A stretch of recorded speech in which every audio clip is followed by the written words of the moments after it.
There's a particular kind of silence that falls over a marina when something deeply unfair happens in front of witnesses. Not the silence of shock, not the silence of people who don't know what to say. The heavy, loaded silence of people who absolutely know what to say and have quietly decided that saying it isn't worth what it would cost them.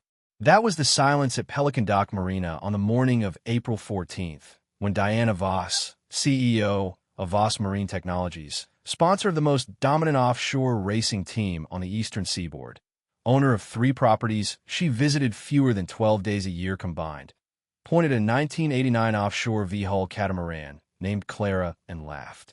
She didn't laugh the way people laugh when something surprises them. She laughed the way people laugh when they want the room to know they're laughing. Deliberate, calibrated, performed for an audience of marina employees, her 2-person entourage, and half a dozen dock workers who all found something fascinating to stare at on the ground when it happened. Is that, she said, tilting her head at the boat the way an art critic tilts their head at something unforgivably amateur, actually registered to race? Her assistant, a woman named Priya who had made a science out of silent loyalty, did not answer. Diana answered for her. Someone should call the harbor authority. I think there's been a misunderstanding. More laughter. From the entourage. The professionally obligated kind. Cole Mercer was standing 6 feet away with a wrench in his hand, engine grease on his forearm, and his 10-year-old daughter Mia. Beside him, eating a granola bar with the focused intensity of someone who has decided breakfast is the only thing worth caring about this morning. Cole looked at Diana. He looked at Clara. He looked back at Diana. He said nothing. That was the moment someone nearby pulled out a phone. The moment that would end up with 400,000 views by Thursday and nearly 2 million by the following Monday, with a caption that read, CEO roasts random guy's boat at the marina, and he just stands there. What the caption didn't say, what 400,000 viewers scrolling past it could not have known, was what that silence actually contained. It wasn't defeat. It wasn't humiliation absorbing itself into a man too beaten down to push back. It was the silence of a man doing math. Long math. Patient math.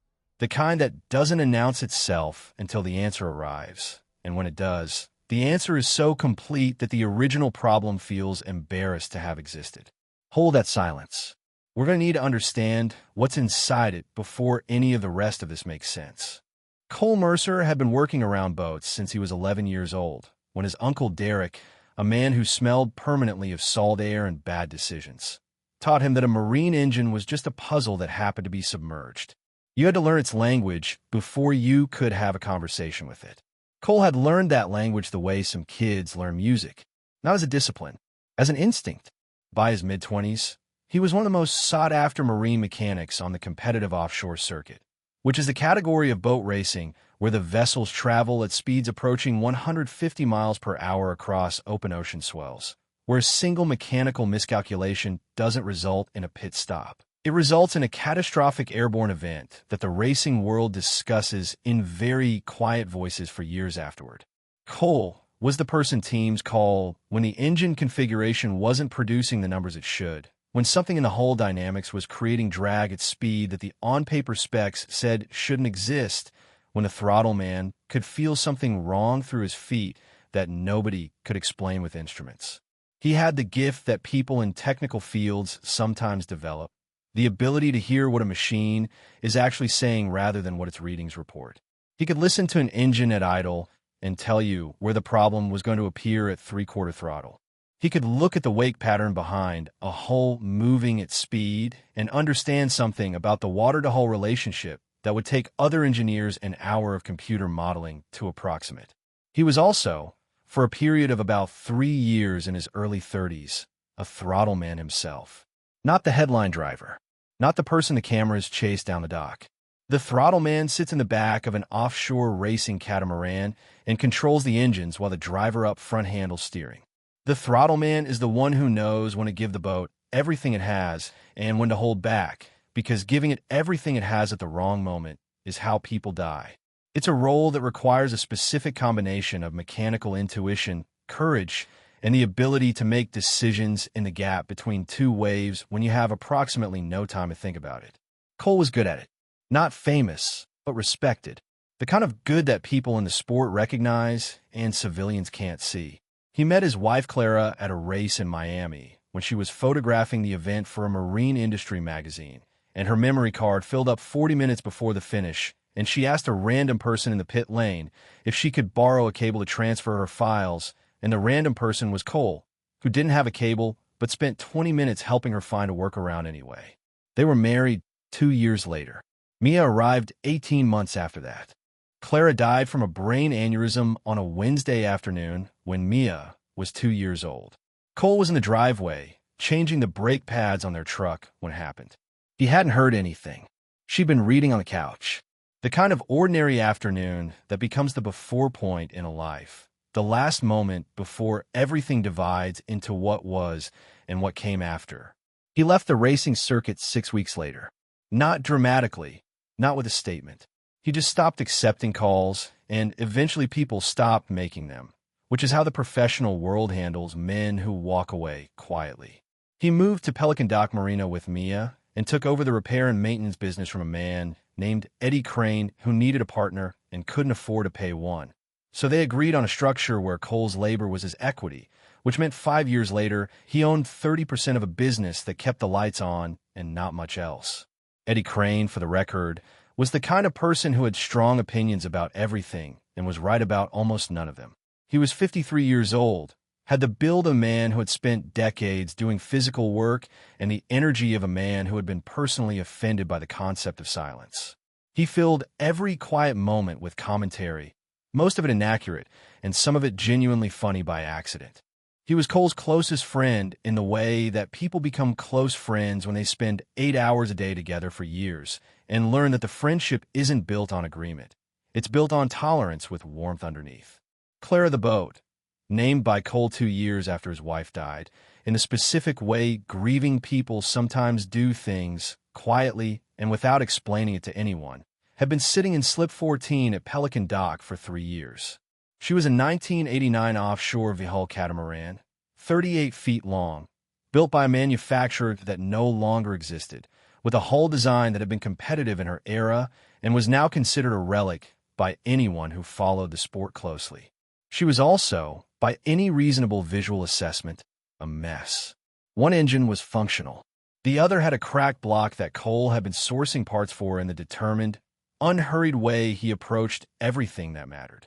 The carbon fiber cladding on the starboard hull had a section of damage that had been stabilized but not yet replaced. The cockpit instrumentation was a decade out of date. The paint, which had once been a clean white with a single blue stripe, had oxidized into something the color of old newspaper and sea weather. She was not, to put it plainly, presentable. But Cole knew what she was underneath the oxidation and the cracked block and the outdated displays. He had spent 3 years learning her. He knew the geometry of her hull the way he knew the layout of his own workshop, which is to say, precisely and without having to look.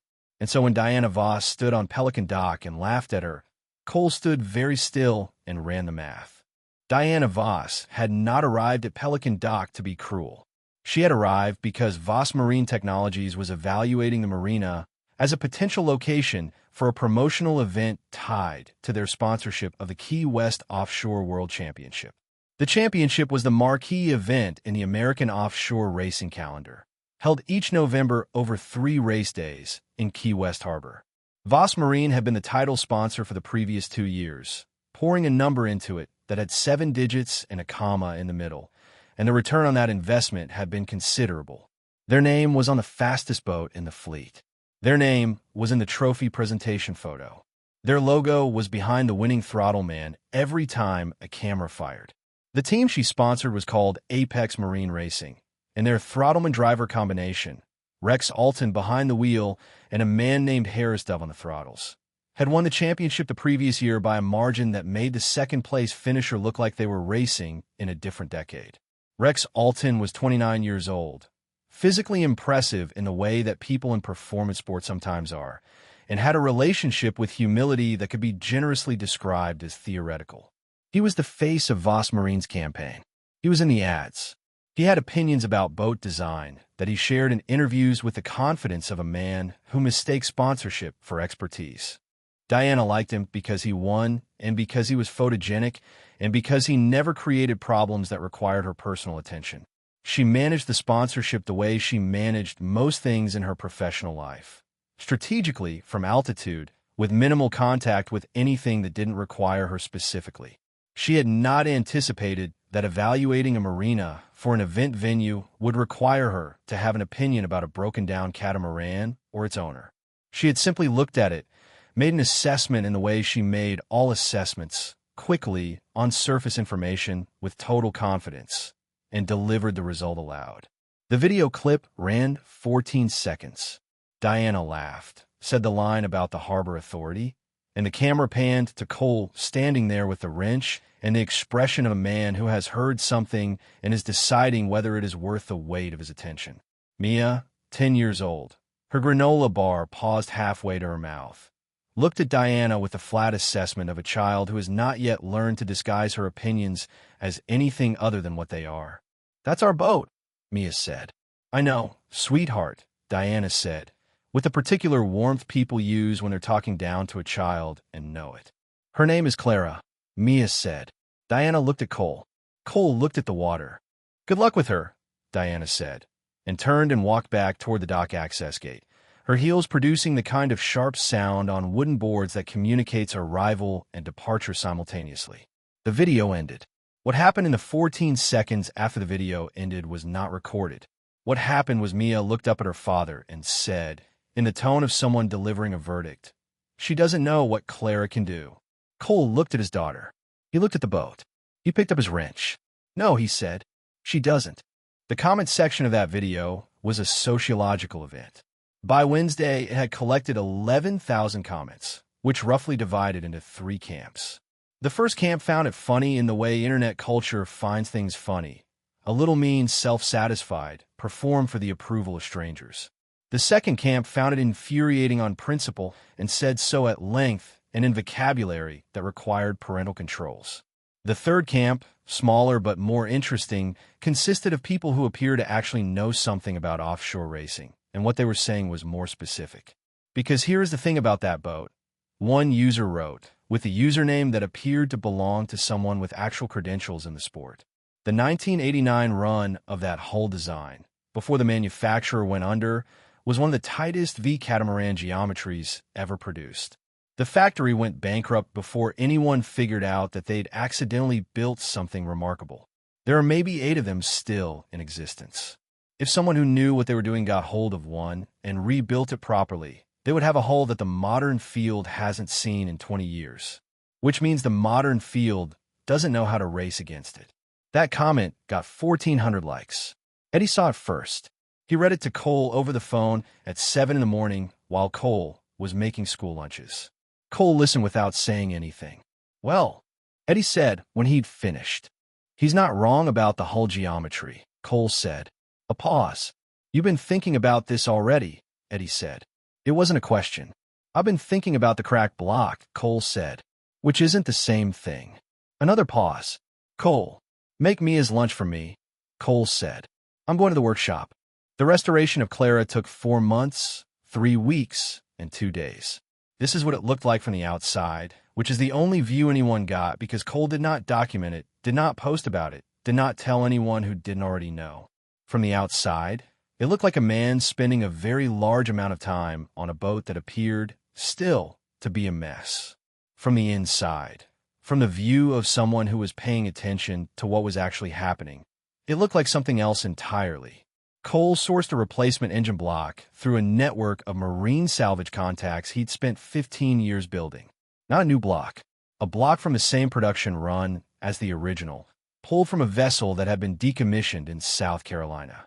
He rebuilt it by hand over 3 weeks in the workshop, a process that Eddie observed with a mixture of genuine admiration and the low-grade terror of someone watching a person commit fully to something that has very real failure modes. The hull repair was the technical masterpiece. The damaged section of the starboard hull wasn't just a cosmetic problem. It had introduced a minute asymmetry in the hull profile that would, at racing speed, create a differential in the hydrodynamic forces on each hull. You wouldn't feel it at 30 miles per hour. At 120, You'd feel in the way a dentist feels a hairline fracture on an X-ray. Not obvious to the untrained eye, but undeniable once you knew how to look. Cole pulled the damaged section entirely and rebuilt it in carbon fiber using a layup schedule he'd worked out on paper over 2 evenings.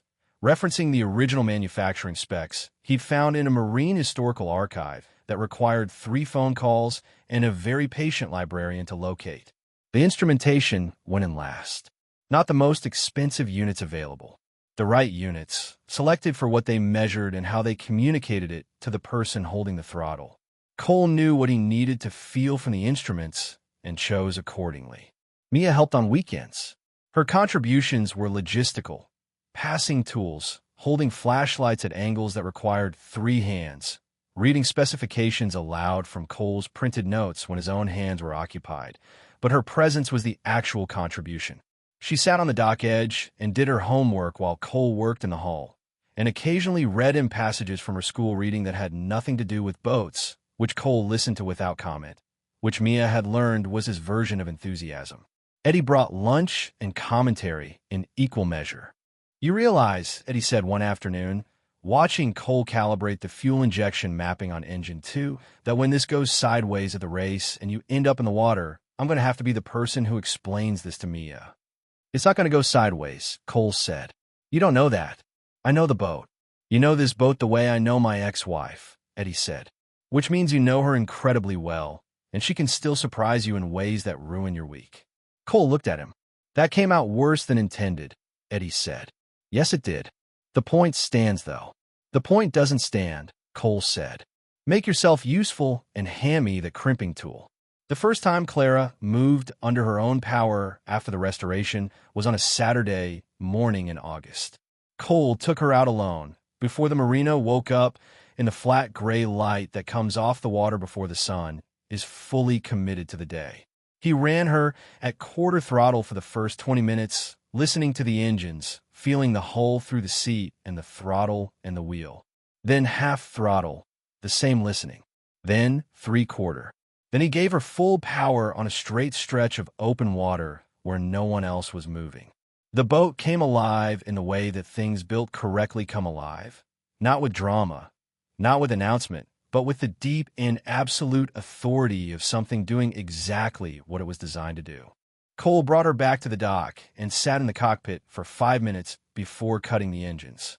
When he walked back up to the marina, Mia was sitting on the dock in her pajamas with her hair in a knot, which meant she'd watched from the shore and not told him she was going to. "Well," she said. "She's ready," Cole said. Mia nodded with the gravity of a person receiving the answer they had expected. "Good," she said. "Already looked up the registration deadline." Cole looked at his daughter. "Of course you did," he said. The Key West Offshore World Championship registration opened in September. Cole filled out the paperwork at the kitchen table after Mia was asleep, which was the time he used for things that required concentration and the absence of commentary. The entry class was Super Cat, the catamaran division, where the competition was precise and the field was deep, and the dominant presence for the past 3 years had been Rex Alton and Harris Dove aboard the Voss Marine-sponsored Apex One. The entry fee was steep enough to require Cole to have a specific conversation with himself about whether he was being practical. The conversation lasted about 30 seconds, which told him the answer was no and that he was doing it anyway, which was information he'd had since August when Clara hit full throttle and everything confirmed itself. He submitted the entry. The confirmation email arrived the following morning while he was dropping me at school. She read it over his shoulder from the back seat.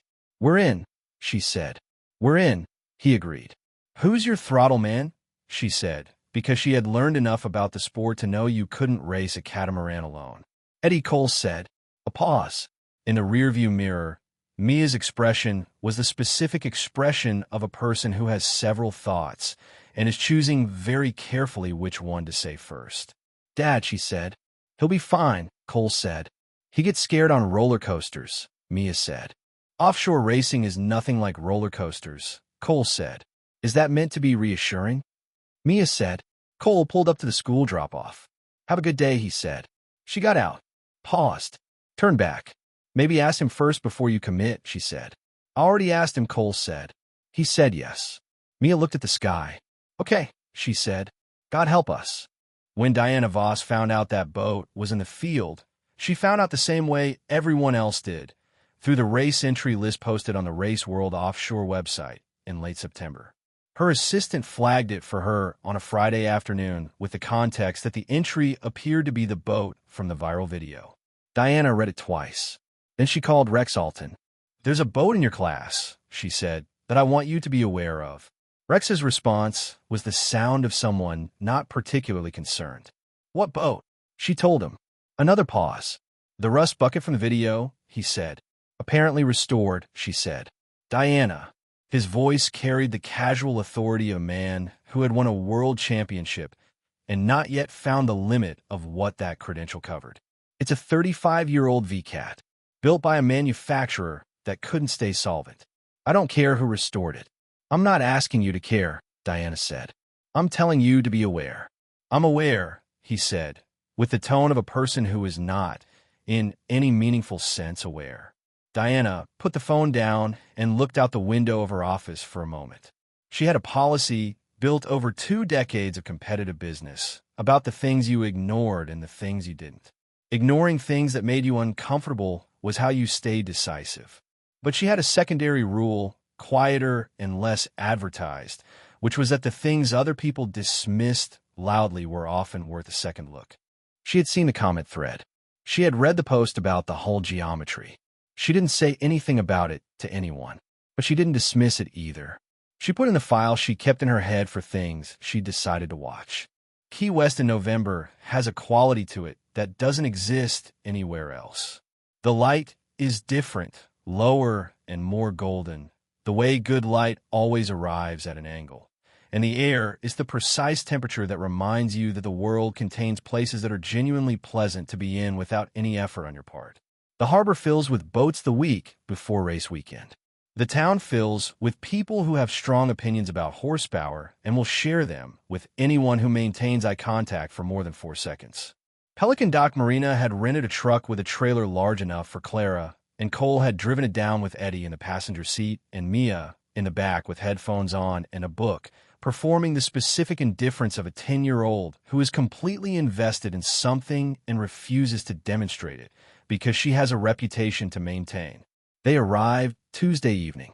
The harbor was already dense with race teams, the big funded operations with matching crew shirts and branded equipment trailers, and the particular organizational fluency of groups who do this professionally and are paid well to do it. And then there was Cole and Eddie and a 38-foot catamaran on a rented trailer, which occupied a launch slip at the public ramp, while Cole performed the kind of systems check that takes 2 hours when done correctly. Eddie stood on the dock with his hands in his pockets, watching the other teams, delivering his observations in real time. That boat, Eddie said, gesturing at the Apex Marine Racing setup 3 slips over, has a crew of 9 people for 2 drivers. We have 2 people for 2 drivers, one of whom is a child. Mia is not crew, Cole said from inside the engine compartment. She is emotionally crew, Eddie said. She's been giving me motivational speeches since Gainesville. What kind of motivational speeches? The kind that start with statistics about how many throttle men choke under pressure and end with a list of breathing exercises, Eddie said. It was thorough. She had notes. Cole came up from the engine compartment. He looked across at the Apex Marine setup. Rex Alton was standing beside his boat in a sponsor polo shirt, talking to 2 people with the relaxed authority of a man at the top of his field. The boat was immaculate. The equipment was current. The total investment represented in that slip was somewhere in the range of what it would cost to purchase a reasonable house in most American cities. Cole looked at Clara. She sat in the water clean and whole, and exactly what she was, a hull from another era, entirely rebuilt, carrying no brand on her side except the name painted carefully in blue letters by Mia, who had asked to do it and had practiced for 2 weeks on cardboard beforehand, so the letters would be right. She looks good, Eddie said, quieter now. Yeah, Cole said. You nervous? Cole considered this with the honesty he brought to questions that deserved it. Not about the boat, he said. Eddie nodded. He understood what that meant and didn't press it. Race day 1 was Wednesday. The course ran a 12-mile circuit out of Key West Harbor into open water and back, with a tight buoy turn at each end and the open stretch between them where the boats achieve their maximum speed. The Super Cat class ran third in the morning schedule, after the Superboat Unlimited class and before the Modified V. There were 14 boats in the Super Cat field. 12 of them were current generation hardware, funded and prepared to professional standards. One was a 15-year-old design that had been competitive in its day, but had been surpassed by everything built since. And then there was Clara. Cole had explained the race format to Mia over breakfast that morning. Points accumulated across 3 race days. The overall champion determined by cumulative score. She had listened and then said, "So you can't win the championship today?" "No, but you can lose it today." "Yes. So today is about not losing it." Essentially, she thought about this. "That's a very different way to race," she said. "It's the way the sport works," Cole said. She nodded slowly. "It's kind of like school," she said. "You can't get an A on the first day, but you can definitely get an F." Cole looked at her. "That's exactly right," he said. "I'm going to tell Eddie to think about it that way," she said. "He seems like the kind of person who needs a goal he can understand." From across the breakfast table, Eddie, who had heard this, opened his mouth and then closed it again. He had been doing this more frequently since Mia had started giving him the motivational speeches. On the water, Clara handled the first race like a thing that knew it had been waiting. The first 20 meters off the start line, Cole felt what the boat was and what the field around him wasn't expecting. The older hull design sat differently in the water at acceleration, lower, with less of the bow rise that modern hulls produce in the first seconds of full throttle. She was on plane earlier, not dramatically, not in a way that would show up on a data analysis as anything remarkable. But Cole felt it through the deck and through the throttle, the way a musician feels when they're slightly ahead of the beat in exactly the right way. By the first buoy turn, Clara was 4th. This does not sound significant. In a field of 14 boats, 4th is not a statement.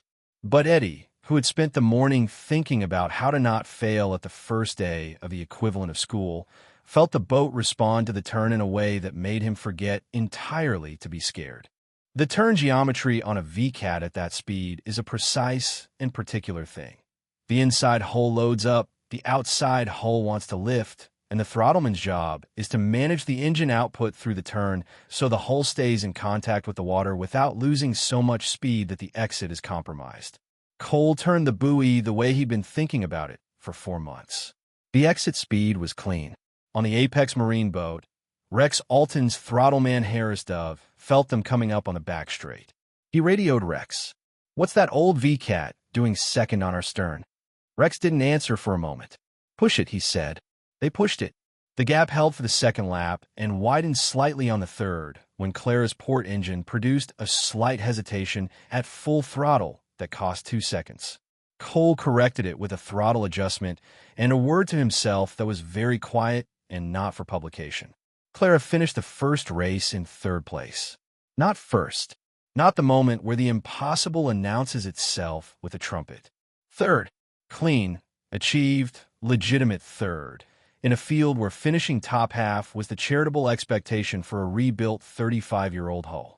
Eddie climbed out of the cockpit and stood on the dock with the expression of a man who has recently experienced something that does not match the category he had filed it under. 3rd, he said. 3rd, Cole agreed. Cole, buddy, that's. Don't make a speech, Cole said. I'm not going to make a speech, Eddie said. And then he made a speech. It was 3 minutes long and covered topics including the nature of perseverance, the whole geometry of 1989 production catamarans, his personal emotional journey through the race, and a digression about a motivational speech Mia had given him at breakfast that he was now crediting partially with the result. Mia, standing on the dock with her arms crossed, heard the last part and looked satisfied. Diana Voss watched the race results on her tablet from the hospitality tent. She looked at Clara in 3rd place for a long time. She did not say anything to anyone. She typed a message to Rex. 3rd place. The old VCAT. Are you watching the exit speed on those buoy turns? Rex's reply came 40 seconds later. I'm watching. 3 dots. Then, it's not nothing. Race day 2 was Friday. The wind had changed overnight. bringing a chop to the harbor water that complicated the field. Higher, irregular swells that punished holes not balanced for variable conditions and rewarded boats with a lower center of gravity and a hull geometry that let them find the water's surface quickly between crests. In other words, conditions that had been written specifically for Clara by the particular physics of her era. Cole knew this before he left the dock. He knew it the way a chess player knows the board has shifted in their favor. Not with excitement, because excitement was the enemy of precision, but with a quiet acknowledgement that the circumstances had aligned with the preparation. The field sorted itself differently in the chop. 3 of the front-running boats that had placed ahead of Clara on Wednesday struggled in the variable conditions, their modern hulls generating bow rise on the swells that cost them speed in the transitions. One boat retired early with a hull impact issue. Clara moved through the conditions the way she had been designed to move through them.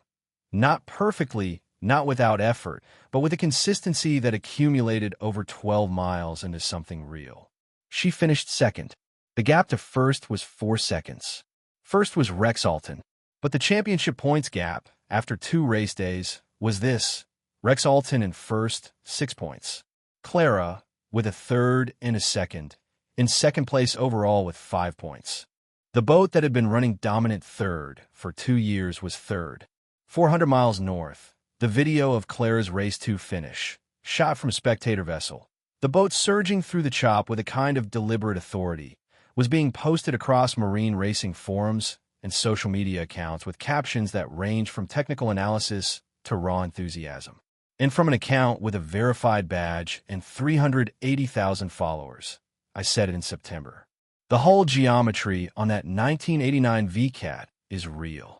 Whoever rebuilt her knows exactly what they built. Diana Voss saw that post. She sent a car for Cole that evening. Not a summons. An invitation through the Race World offshore registration desk, worded carefully. Diana Voss would like to meet with the Clara team at your convenience this evening, if you're available. Cole read the note. He passed it to Eddie. Eddie read it. He passed it back. He said, "This is interesting." "Yes," Cole said. "What are you going to do?" Cole folded the note. "Mia's at the hotel. I need to check she's eaten something." Cole, "Diana Voss wants to." "I know what she wants," Cole said. He put the note in his jacket pocket. "I'm going to check on Mia. Then I'll decide." He met with Diana that evening, at a table in the Race Village hospitality area after the crowds had thinned. No entourage. Diana had made that choice deliberately, which Cole noticed. She was different in this context from the woman on the dock at Pelican Marina. Not soft, not apologetic, not performing anything. But different in the way that people are different when they have been revised by information they didn't have before and have decided to accept the revision without fighting it. She said, "I've been watching your boat for 2 days." "I know," Cole said. "The hull geometry comment." "That's you." Cole looked at her. "I don't have any online accounts," he said. "Someone who knows you does," Diana said. Cole said nothing. "What did you rebuild her with?" Diana said. It wasn't a polite question. It was the question of someone who actually wanted to know the technical answer. He told her. Not everything, not the proprietary parts of it, but the structure of the approach, the whole repair methodology, the engine rebuild, the reason the turning geometry produced the exit speed it did.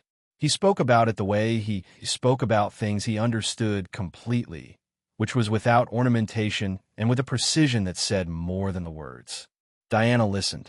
She asked one question during the explanation, and it was a good question, the kind that told Cole she had been reading seriously about the subject and not just absorbing summaries from people who had. When he finished, she was quiet for a moment. "I owe you an apology," she said. "For what happened at the marina." "Yes," Cole said. The flatness of it landed. She had expected a softer surface and found none. "I made a decision on insufficient information," she said. "I looked at the boat and decided I understood the situation." "You did," Cole said. "I was wrong." "Yes." Another pause. Diana had spent 20 years in professional environments where apologies were performed and absorbed and moved past efficiently. This was not moving past efficiently. Cole was not making it easy to move past. Not because he was being unkind. Because he was being honest, and honesty doesn't hurry. "What do you need for race 3?" she asked. It was also an apology in the form of a practical question. "Nothing from you," Cole said. "I've got what I need." Diana looked at him. "The championship is one race away," she said. "I know," Cole said. "Rex is very good," she said. It cost her something to say it. "I know," Cole said. "But—" Cole stood. He looked out at the harbor where the boats were docked for the night, the water dark and easy. Somewhere out there Clara sat in her slip. "I know my boat," he said, "and I know the water tomorrow." He said goodnight and walked back toward the hotel. Diana sat at the table alone for a few minutes after he'd gone. She was doing her own version of math, which was different from Cole's math, but had landed on the same number. She flagged down a passing staff member and asked for a coffee. She had a decision to make before morning. Race day 3. Sunday. Key West Harbor was the kind of morning that the offshore racing world waits all season for.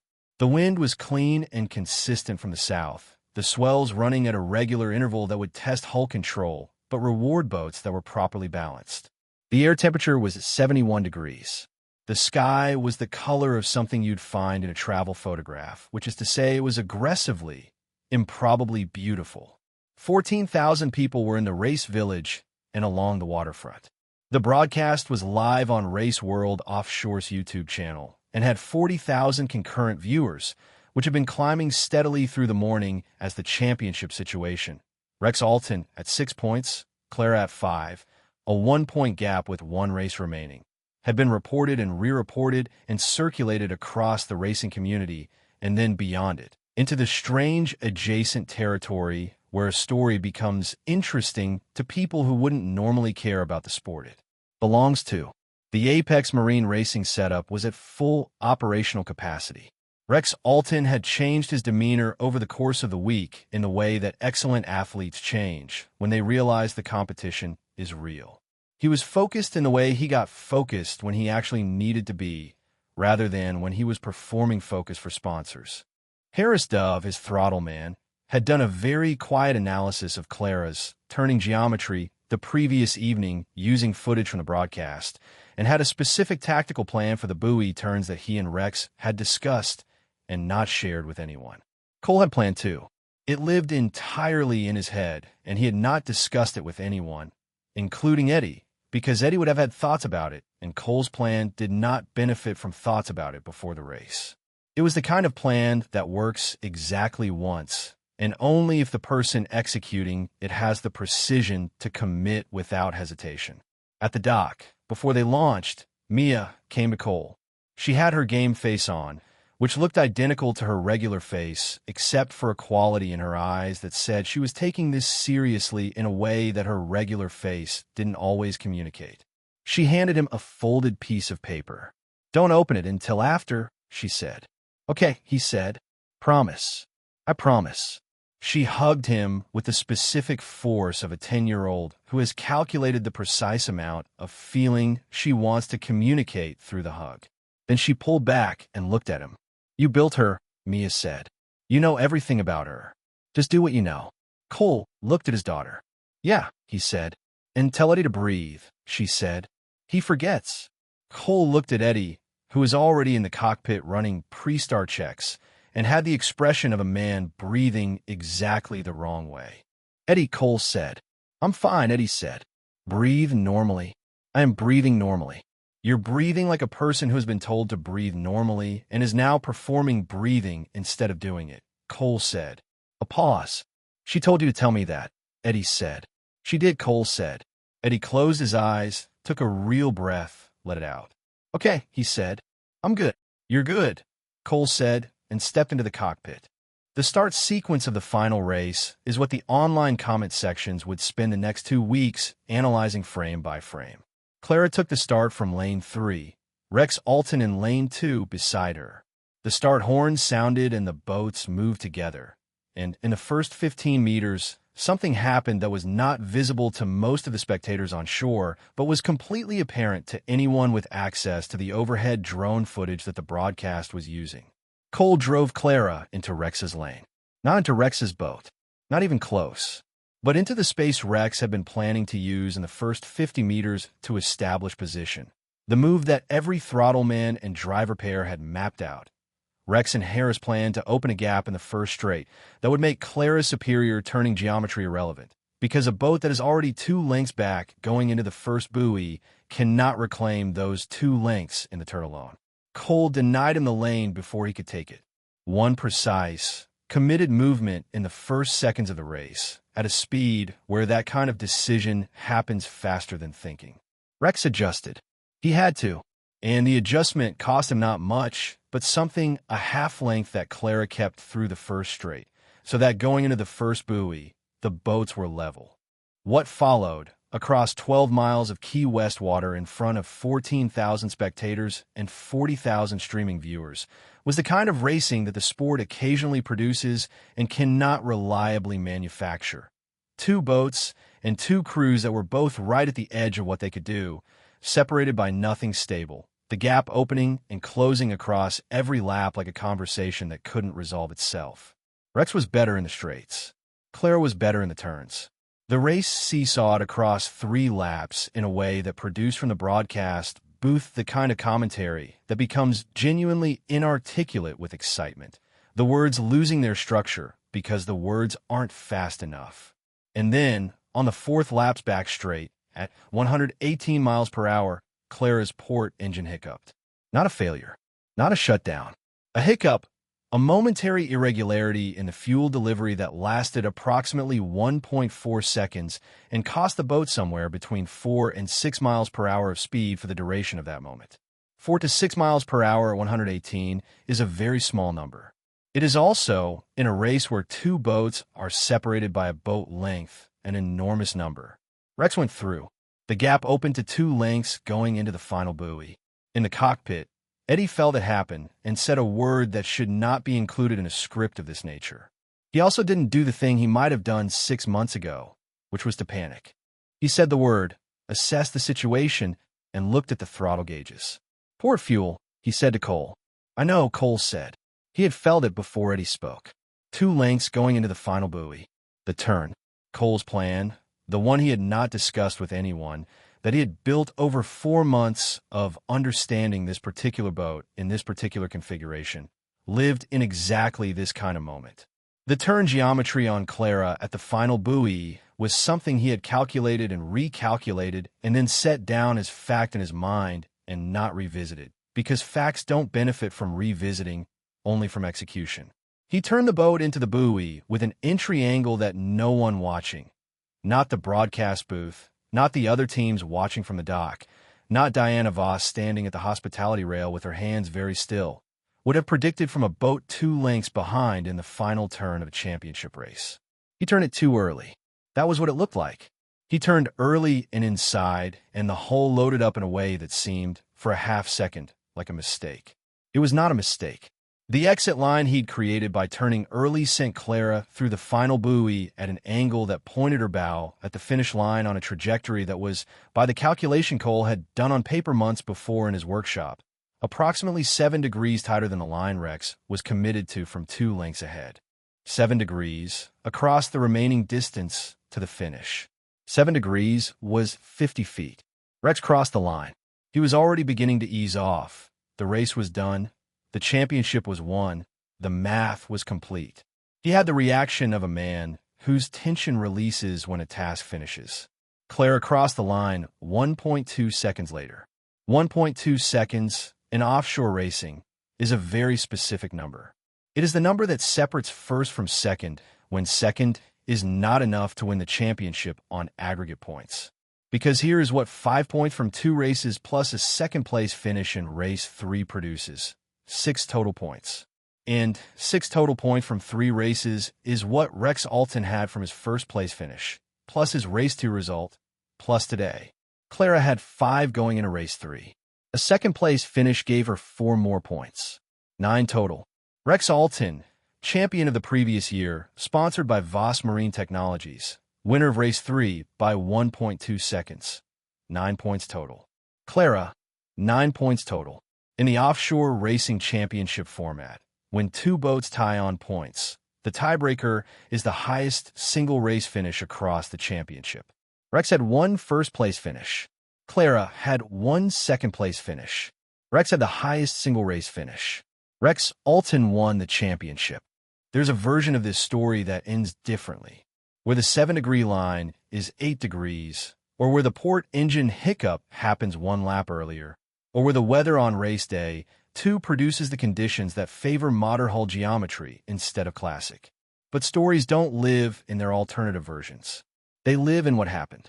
What happened was Cole brought Clara back to the dock in second place in the championship, and he climbed out of the cockpit and stood on the dock in the Key West afternoon light, and Eddie was beside him, not saying anything for once, which was the most significant thing Eddie had contributed to the day. Mia came through the crowd. She did not run. She walked, in the deliberate way she had that looked like her father's deliberateness, but was entirely her own. She came to Cole and looked up at him. "Second," she said. "Second," he said. She nodded slowly.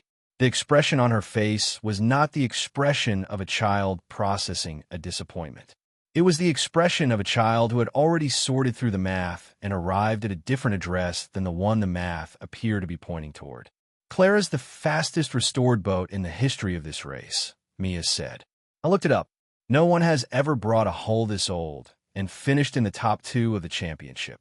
"That's probably true," Cole said. "Probably isn't good enough," Mia said. "I'll find the actual statistic." Cole almost smiled. Almost.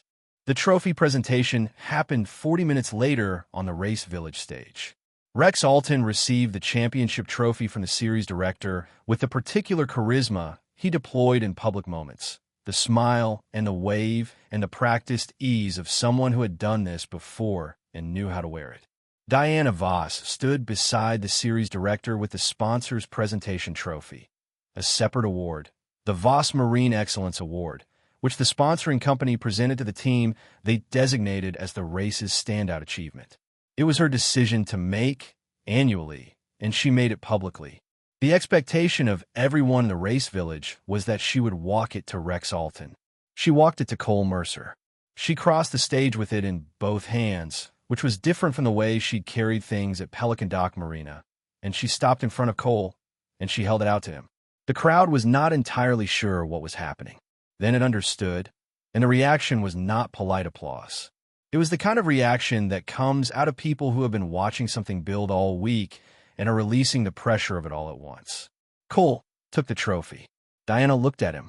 She said, and the microphone didn't catch it because she didn't say it for the microphone, "I looked at your boat and decided I already knew who you were." Cole held the trophy. He looked at her. "You weren't the first," he said. "I know," she said. "I'd like to not be the example that keeps being relevant." Cole considered her for a moment with the patience he brought to things that deserved consideration. "Then stop deciding things in 4 seconds," he said.